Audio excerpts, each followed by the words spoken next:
ये जो मुकम्मल पाकिस्तान की इन्होंने तबाही और बर्बादी की है, इसके पीछे पाकिस्तान के जर्नैलों के गलत अंदाजे हैं।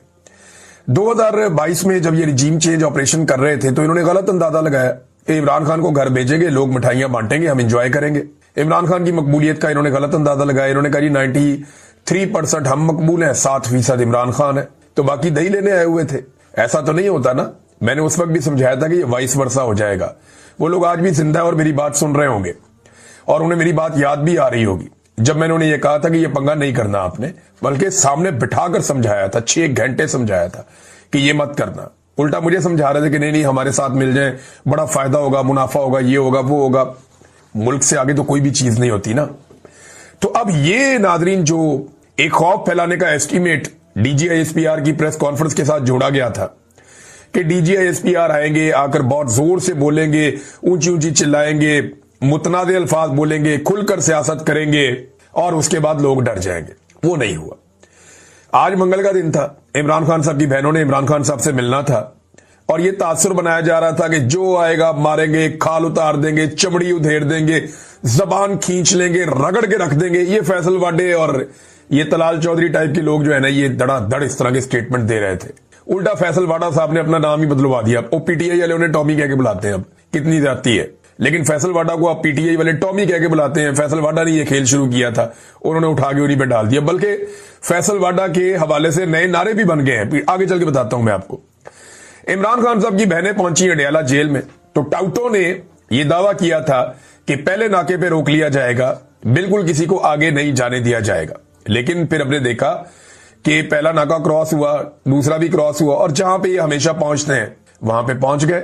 इमरान खान साहब की बहनें भी और पाकिस्तान तहरीक इंसाफ के कारकुन भी बड़ी तादाद में आ गए। इनमें अरकान असेंबली भी हैं और टिकट होल्डर्स भी हैं। सलमान अकरम राजा भी हैं। शाहिद खटक वहां पे पहुंचे, उन्होंने कहा जी मेरे बारे में तो खुसूसी तौर पर यह कहा गया था ना, जब मीडिया ने पूछा कि आपका तो नाम लेकर कहा गया था कि आपको रगड़ा लगेगा, यहां पे आपको उठा लेंगे, तो शाहिद खटक ने कहा देखो हम आ गए, यहां पे हमने खौफ के बुत तोड़ लिए, हमको डरे हुए तो नहीं है, सहमे हुए तो नहीं है। ये ऐसे तो नहीं हो सकता कि आप कहेंगे नहीं आना तो कोई नहीं आएगा। इमरान खान कौम का लीडर है। बल्कि शाहिद खटक ने एक बड़ी इंपॉर्टेंट बात की, मैं सुन रहा था, उन्होंने कहा जी कि इस प्रेस कॉन्फ्रेंस के बाद इमरान खान साहब की जिंदगी को जो लाक हैं खतरात, वो बहुत बढ़ गए हैं। यानी DGISPR की जानिब से ऐसी गैर जिम्मेदाराना प्रेस कॉन्फ्रेंस और ऐसी धमकी आमेज लहजे के अंदर बात करना, ये खतरात इमरान खान के लिए बहुत बढ़ गए हैं। अब यूनिफॉर्म में ऑफिसर आकर इमरान खान को अगर धमकियां लगाएगा और उसको सिक्योरिटी थ्रेट करार देगा, तो ये तो एक तरह से उसको मारने की साजिश है इमरान खान को। आप कह रहे हैं सिक्योरिटी थ्रेट है, जेल खतरनाक कैदियों से भरी पड़ी है, यानी आपको समझ नहीं आ रही आप कर क्या रहे हैं। और पाकिस्तान का सबसे मकबूल लीडर है जिसकी जिंदगी के साथ आप एक मरतबा फिर खेल रहे हैं। तो शाहिद खटक ने कहा जी बहुत खदशात बढ़ गए हैं। इमरान खान की बहनों ने कहा हम आ गए ना, हम यहां बैठ गए, हम नहीं यहां से जाते, अब हम यहां पे धरना देंगे, मारना है मारो, डंडे मारने हैं मारो, आंसू गैस फेंकनी है फेंको, गोली चलानी है गोली चलाओ, हम यहां बैठे, हम यहां धरना देंगे। पाकिस्तान तहरीक इंसाफ के कारकुन खैबर पख्तूनख्वा से और पंजाब से बहुत बड़ी तादाद में आ गए। और आज भी मैंने जब पूछा वहां पे मौजूद सहाफियों से कि ज्यादा लोग कहां से आए, तो उन्होंने कहा पंजाब से आए। मैं थोड़े दिन पहले नजर अब्बास साहब के प्रोग्राम में भी ये कह रहा था कि पंजाब है पाकिस्तान तहरीक इंसाफ का असल गढ़।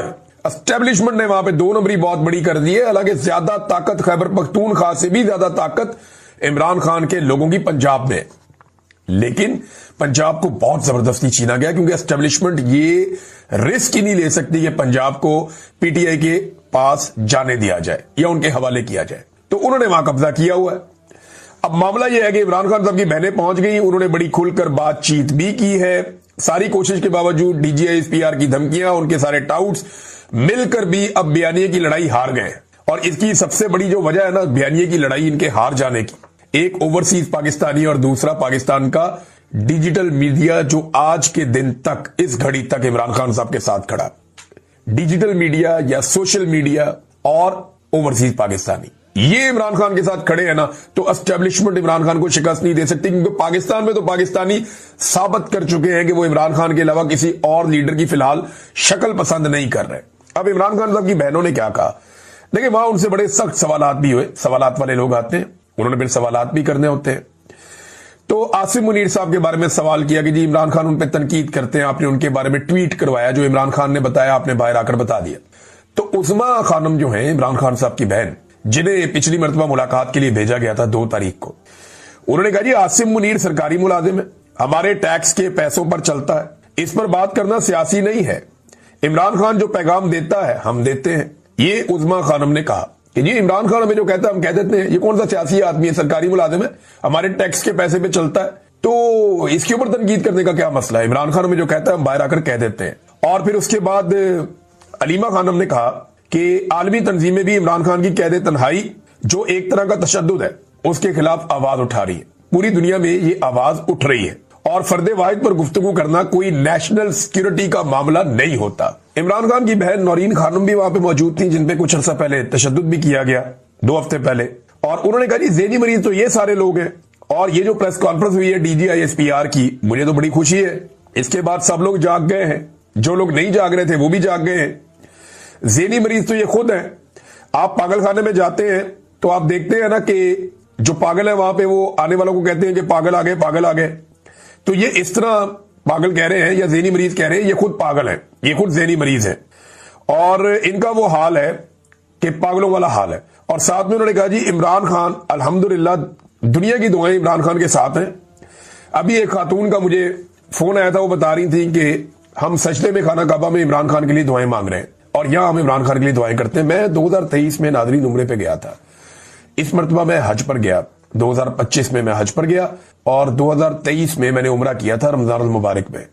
मैंने वापस आकर इमरान खान को बताया था कि मैंने इतनी दुआएं खाना काबा में और मस्जिद नबवी में किसी शख्स के लिए, किसी जिंदा इंसान के लिए होती हुई नहीं देखी जितनी दुआएं मैंने लोगों को आपके लिए मांगते हुए देखा है। ये 2023 के शुरू की बात है। मैंने इमरान खान को बताया था। और अभी जब मैं हज पे गया हूं तो इतनी लोग झोलियां उठाकर किसी के लिए दुआएं नहीं कर रहे थे जितनी इमरान खान के लिए कर रहे थे। और हत्ता कि मैंने देखा कि जो मौजूदा निजाम के इस वक्त पाकिस्तान में काबिज हैं, जो लोग सियासी हुक्मरान हैं और ये जो अस्करी क़यादत है, इनको लोग झोलियां उठाकर बदुआएं दे रहे थे कि इन्होंने पाकिस्तान का बेड़ा गर्क करके रख दिया। तो इमरान खान साहब की बहनें जो है वो डट गई है, वहां पे वो बैठ गई है, उन्होंने धरना दे दिया है। तो अब वो बैठ गए अडियाला के बाहर धरना देकर एक बार फिर पूरी दुनिया के अंदर आपकी जगहसाई हो रही है। ये मैं पाकिस्तान के हुक्मरानों को कह रहा हूं, एस्टेब्लिशमेंट को कह रहा हूं। दुनिया जान रही है कि पाकिस्तान में एक मिलिट्री रिजीम है और फौजी क़यादत ने पूरे निजाम के ऊपर कब्जा किया हुआ है और हर इदारे को यरगमाल बनाया हुआ है। आपकी जमहूरियत का पोल पूरी दुनिया में खुल रहा है। टक्के की जमहूरियत नहीं है, पाकिस्तान में आमरीयत है। और अब पूरी दुनिया का मीडिया इस बात को तस्लीम कर रहा है, पूरी दुनिया के इदारे। नाज़रीन, जब भी आपको मुज़ाकरात के हवाले से खबरें दी जाएं और खासतौर पे पाकिस्तान का जो इलेक्ट्रॉनिक मीडिया है और अखबारात हैं वो आपको ये खबरें दें, एक तो इनकी क्रेडिबिलिटी पहले ही खत्म हो गई है क्योंकि मिलिट्री एस्टेब्लिशमेंट की ख्वाहिशात को ये खबर बनाकर चलाते हैं। कोई भी एक कर्नल या कोई भी एक ब्रिगेडियर या मेजर वो टेलीफोन करता है किसी भी सहाफी को और उसको एक कहानी सुना देता है। वो सहाफी बाद में कहता है अस्करी जराये के हवाले से या बावसूख जराये के हवाले से या ताकतवर हलकों के हवाले से, और सब उस पर बिलीव करके खबर चला देते हैं। तो क्रेडिबिलिटी इनकी इतनी है कि जिन बंदों को अपना नहीं पता वो इनको खबरें बताते हैं और ये खबरें चलाते हैं। देखिए, जब भी कभी मुज़ाकरात की खबर आए ना और ये कहा जाए बार बार कि जनाब मुज़ाकरात शुरू हो रहे हैं, बातचीत करने में दिलचस्पी रखी जा रही है और साथ ये भी कहा जाए कि हुकूमत को कोई डेडलाइन दी जा रही है, हुकूमत की हालत पतली हो रही है या हुकूमत के अंदर कोई टीम में तब्दीलियां होने जा रही हैं या माशी टीम तब्दील हो जाएगी या कोई वंडर बॉय आ जाएगा, ये चीजें जब भी आप होती हुई देखें तो आप एक बात समझ जाएं कि कोई अवामी एहतजाज होने जा रहा है जिसके नतीजे में हुकूमत और एस्टेब्लिशमेंट परेशान है और वो उससे निपटने के लिए एक माहौल बना रहे हैं। इससे ये हासिल क्या करते हैं, ये डाइवर्जन लगाते हैं। आप जब कभी कहीं सड़क पे जा रहे होते हैं ना तो अचानक एक बोर्ड आ जाता है डाइवर्जन और वो बताता है कि जी आगे काम चल रहा है, आप इधर से मुड़ के चले जाएं। तो वो आपका रास्ता बदल देते हैं। तो वो आपकी तवज्जो हटाने के लिए पब्लिक को एक नया खिलौना दे देते हैं। उन्हें बताते हैं जनाब यहां तो मुज़ाकरात चल रहे हैं तो जल्दी कोई ना कोई मामला हल हो जाएगा। कभी उन्हें बताते हैं कि हुकूमत तो वैसे ही मुश्किल में आ गई, ये तो पीपल्स पार्टी और पीएमएलएन की लड़ाई शुरू हो गई है या पीपल्स पार्टी पीएमएलएन और एस्टेब्लिशमेंट की लड़ाई शुरू हो गई है, लिहाजा हमें जोर लगाने की कोई जरूरत नहीं है। तो पब्लिक को इस किस्म का ये छनकना देते हैं बजाने के लिए और लोग 2-4 मरतबा, मैं माजरत के साथ कहूंगा 2-4 मरतबा इनके झांसे में आए भी है। लेकिन अब आप इनको सुने तो आप फौरी तौर पर जब भी कोई तहरीक चल रही हो या मोमेंटम बन रहा हो या लोग मोबिलाइज हो रहे हो तो उस वक्त अगर इस तरह की बातें हैं तो आप फौरन समझ जाएं कि धोखा देने की तैयारी की जा रही। जो असल प्लान है वो पूरे पाकिस्तान को बंद करने का है और 8 फरवरी को उसका पहला इम्तिहान है। पाकिस्तान तहरीक इंसाफ ने इस हवाले से एक मोमेंटम गेन करना शुरू कर दिया। अब मैं ये कह सकता हूं कि मोमेंटम वहां पहुंच गया जहां पे अली अमीन गंडापुर साहब ने सरेंडर किया था, यानी मामला वहां तक पहुंच गया। अब उतनी बड़ी तादाद में लोग दोबारा मोबिलाइज हो चुके हैं। अब इस तादाद को बढ़ाना है, इसको दुगना करना है। क्या ये जो मौजूदा टीम है वो कर पाएगी? वो तो बहुत एनर्जेटिक है, नौजवान है, वो रोजाना कोई ना कोई एक्टिविटी करते हैं। ना सिर्फ उन्होंने सूबे की परफॉर्मेंस से साबित किया कि वो बाकी सूबों से बेहतर परफॉर्म कर रहे हैं, बल्कि साथ ही साथ उन्होंने अपनी सियासी एक्टिविटीज को भी कई गुना तक बढ़ाया और बड़ा शानदार उन्होंने काम करके दिखाया। बड़े घाघ और पुराने सियासतदानों का इन्होंने मुकाबला किया नौजवानों की इस टीम ने, और इमरान खान साहब ने इस टीम पर भरोसा भी किया है। अब जनाब जो हरिपुर के मनाजिर है वो तो ये बता रहे हैं कि खैबर पख्तूनख्वा एक मरतबा फिर तैयार है। याद रखिएगा, जब ये क्राउड मालाकंड जाएगा ना, फिर आपको पता चलेगा, क्योंकि मालाकंड एक ऐसी जगह है जहां पे बहुत ताकत है पाकिस्तान तहरीक इंसाफ के पास। हजारा वो डिवीजन है या एबटाबाद हरिपुर जहां पे पीएमएलएन कहीं ना कहीं कुछ ना कुछ बाकी है। वो इलेक्शन तो नहीं जीत पाएंगे, नवाज शरीफ खुद यहां से इलेक्शन हार गए, लेकिन किसी ना किसी सूरत में कुछ ना कुछ उनकी बाकियात हैं वहां पे। फॉर्म 47 ना मिले तो इलेक्शन नहीं जीत सकते, लेकिन फिर भी आप ये कह सकते हैं कि वो वहां एग्जिस्ट करते हैं। मगर दूसरी जानिब जो वहां से रिस्पांस मिला पाकिस्तान तहरीक इंसाफ को या सुहेल अफरीदी को, अब प्लान उनका यह है कि पूरा पाकिस्तान बंद करना है। वो जब कहते हैं ना कि हर चौक डी चौक, तो इसका एक मतलब है, इसका मतलब है कि अब डी चौक जाने की जरूरत नहीं है, हर चौक को डी चौक बनाने की जरूरत है। आप पाकिस्तान के हर चौक में बैठ जाएं, हर जगह पे निकल के बाहर आ जाएं और पाकिस्तान के अंदर जो है वो काम रोक दे पब्लिक। यानी प्लान ये है कि पाकिस्तान में काम रोक दिया जाएगा और पब्लिक कहेगी जी हम काम नहीं करते, हम ये बैठे हुए, जब तक आप मुल्क को सीधा नहीं करते ना, आप काम करने नहीं दे रहे, आप काम चलने नहीं दे रहे, एक एक करके हम सबको मार रहे हैं, तो हम इकट्ठे होके आ गए, इकट्ठे ही मार दो। तो मार तो नहीं सकता कोई इतनी बड़ी तादाद में करोड़ों लाखों लोगों को। तो लोग जब अपने अपने इलाके पर निकल के बैठते हैं ना, तो एसएचओ की, थानेदार की कभी भी जरूरत नहीं होती कि वो लोगों के सामने आ जाए। मुझे अच्छी तरह याद है लाहौर शहर के अंदर जब अपनी गली में, अपने मोहल्ले में लोग निकलते हैं ना, तो पुलिस की जरूरत नहीं होती वहां पे आके मुदाखलत करने की। तो जब हर गली में, हर मोहल्ले में, हर इलाके में, हर चौक में डी चौक बनेगा और लोग निकलेंगे, जैसा कि पाकिस्तान तहरीक इंसाफ का एक प्लान है, तो फिर ये रियासत के पास किसी किस्म की गुंजाइश रहेगी नहीं। ये करेंगे क्या? ये सबसे पहले इंटरनेट बंद करेंगे। लोग जो है वो केबल वाला इंटरनेट इस्तेमाल करना शुरू कर देंगे, जिसको आप पीटीसीएल कहते हैं, या दूसरा इंटरनेट, लोग वो इस्तेमाल करेंगे। उसके बाद ये दूसरे मरहले में वो वाला इंटरनेट भी बंद कर देंगे। वो इंटरनेट बंद होने के बाद कम्युनिकेशन तकरीबन खत्म हो जाएगा। सिर्फ लाइनिंग वाले फोन अगर कहीं चल रहे होंगे तो चल रहे होंगे। तो कम्युनिकेशन खत्म होने का नुकसान सिर्फ लोगों को नहीं होगा, लोग तो बैठे रहेंगे या लोग इंतजार करते रहेंगे।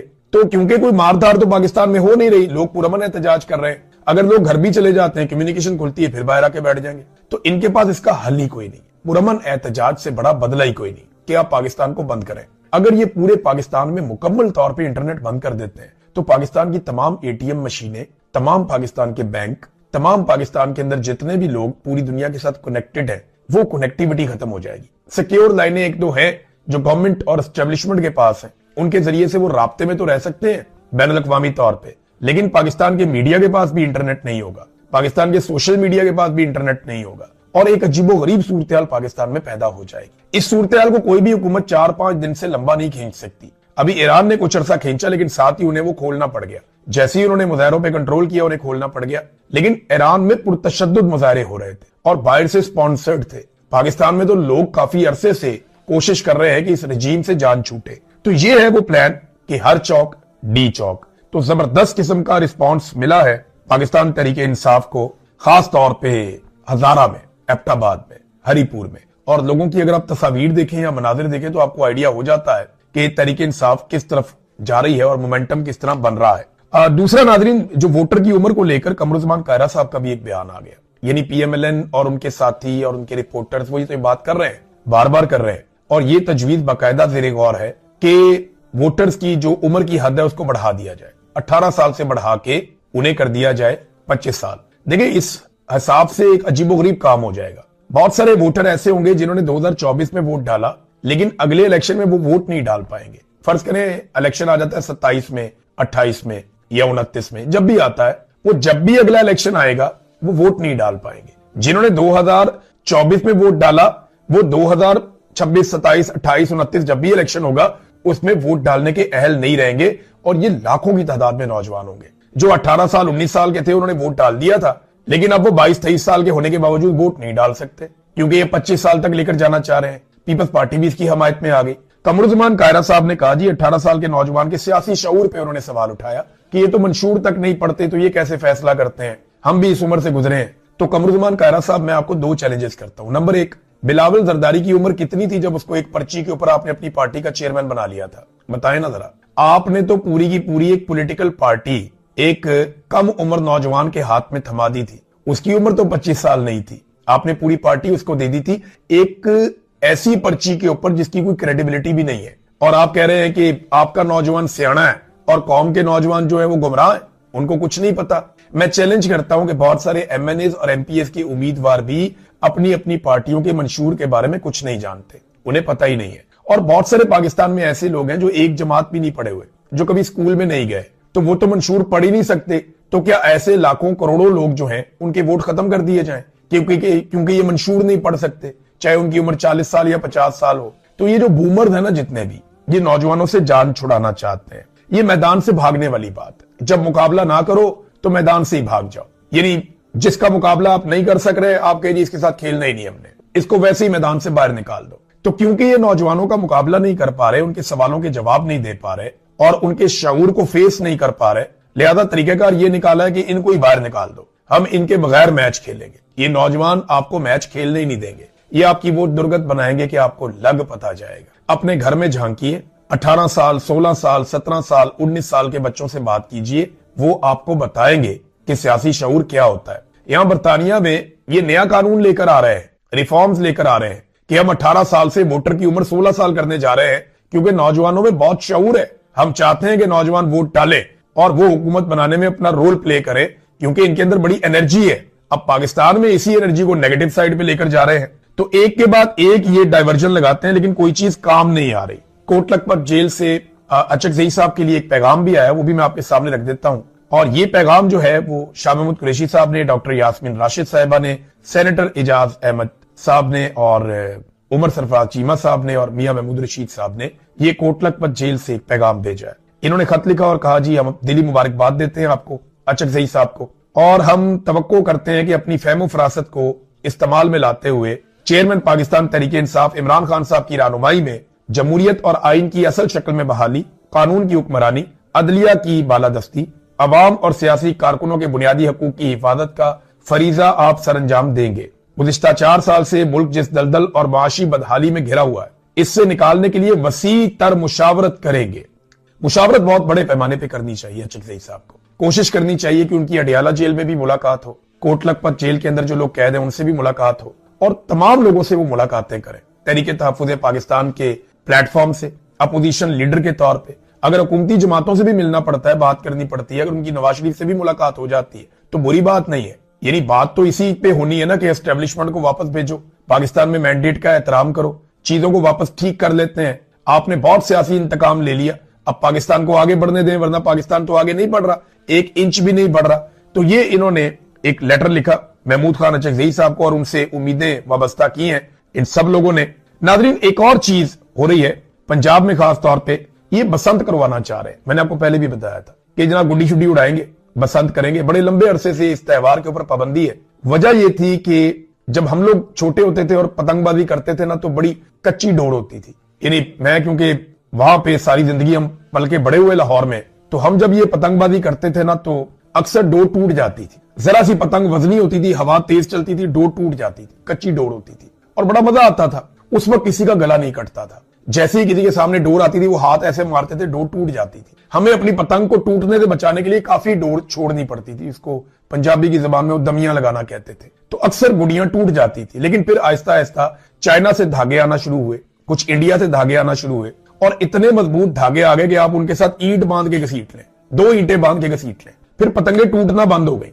हवा तेज होती थी, पतंग हवा में फट जाती थी, लेकिन वो टूटती नहीं थी, इतनी मजबूत डोरे आ गई। अब जब किसी के गले के सामने ये डोर आती थी तो वो जो मर्जी करता रहे, तोड़ता रहे, ये टूटती नहीं, हाथ से टूटती नहीं, दांतों से भी नहीं टूटती। बाद औकात ऐसी डोरे आ गई, केमिकल वाली डोरें भी आ गई। उनकी वजह से लोगों के गले कटना शुरू हो गए। पहले कोशिश की गई कि इन डोरों पे पाबंदी लगाई जाए, लेकिन जब नहीं लग पाया तो फिर हुकूमत ने पाबंदी लगा दी पतंगबाजी पे। परवेज इलाही साहब ने पाबंदी लगाई, उसके बाद शहबाज शरीफ साहब ने इस पाबंदी को जारी रखा, उस्मान बुजदार साहब ने भी ये पाबंदी जारी रखी।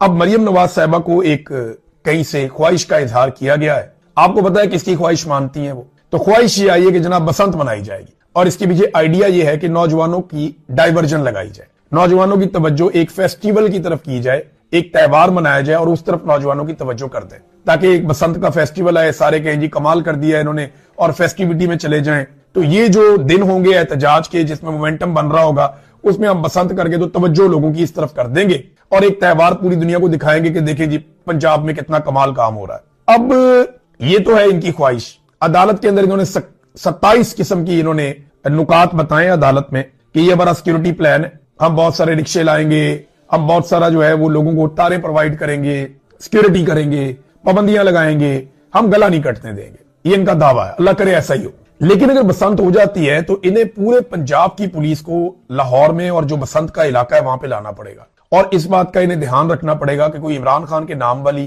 कैदी नंबर 804 वाली या पाकिस्तान तहरीक इंसाफ के झंडे वाली पतंग हवा में ना आए, क्योंकि मेरी इंफॉर्मेशन के मुताबिक बेशुमार पतंगबाज ऐसे हैं जो पाकिस्तान तहरीक इंसाफ को पसंद करते हैं और लाहौर जहां पे ये फेस्टिवल करवाना चाह रहे हैं वहां पे लोग पागलों की तरह इमरान खान साहब को फॉलो करते हैं। लाहौर के 44 हलकों में से 41 हलकों में पाकिस्तान तहरीक इंसाफ फॉर्म 45 के मुताबिक जीती है। सिर्फ 3 हलकों में PMLN को कामयाबी मिली है, यानी 10% के करीब वो बाकी बचे हैं, बाकी PTI है। बहुत तगड़ी है लाहौर में। तो ये कैसे रोकेंगे? ये मुमकिन नहीं है। गुंजान आबाद शहर है, हर तरफ इतनी आबादियां हैं, हर छत पे पुलिस चढ़ नहीं सकती, ये मैनेज ही नहीं कर पाएंगे। इतने बड़े पैमाने पर पाकिस्तान तहरीक इंसाफ की कंपेन चलेगी, आप हैरान हो जाएंगे। अच्छा, इसको काउंटर करने के लिए ना मुझे ये भी पता है कि ये अरबों रुपए करोड़ों रुपए लगा के ना मुफ्त ऐसी गुडियां बांटेंगे जिनमें इनकी अपनी प्रमोशन होगी, लेकिन आप ये भी देखेंगे कि लोग पैसे खर्च देंगे लेकिन इनकी गुडियां नहीं उड़ाएंगे। मैं जानता हूं ना लाहौरियों को, लाहौरी बहुत जिंदा दिल है,